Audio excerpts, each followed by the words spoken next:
يا نهار اسوح يا نهار اسوح، طلائع الجيش يا جماعه في المركز ال 16 بتغلب الاهلي 2-1. النادي الاهلي بيخش فيه 19 جون من 20 مباراه. طلائع الجيش اللي ما زهقتش ابدا، ما زهقتش ابدا الفوز غير في 4 مباريات، النهارده بتحقق الفوز الخامس على حساب النادي الاهلي. يعني احصائيات كلها سلبيه في حق النادي الاهلي. سلام عليكم ورحمه الله وبركاته، اخوكم هيثم كارو سلمية. صلوا على النبي محمد صلى الله عليه وسلم.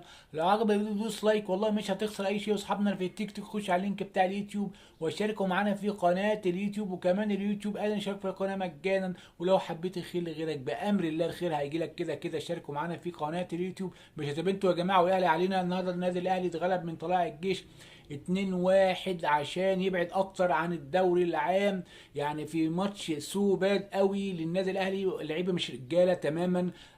واقفين في اماكنهم، مفيش لمسه ولعبه، مفيش اي تحركات وانتشار هجومي ابدا.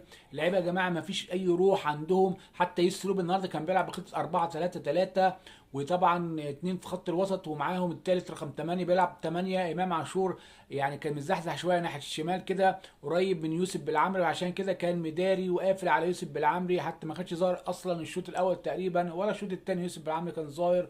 يعني في اداء سوبر قوي للنادي الاهلي. يعني الاداره النادي الاهلي يا جماعه مسؤوله مسؤوليه تامه مع بقيه اللعيبه الاثنين مناصفه صراحه. لان انت الاداره اما مشت وسام ابو علي وباعوه ب 7 مليون دولار وليس زرار، ما جابوش واحد سوبر ليه؟ انا مش عارف، في اهمال من الاداره. وكمان اما مشيته محمد عبد المنعم ما جاش ليه واحد برضو سوبر مدافع سوبر؟ برضو ما حصلش. فالاداره يا جماعه مسؤوله مسؤوليه تامه مع اللعيبه المتخاذله دي. والله العظيم مش بكثره النجوم ابدا ابدا. يعني زيزو ده يمشي مش هيفرق، زيزو وبقاليزو وامام عاشور كده هيمشي اخر الموسم انا متاكد.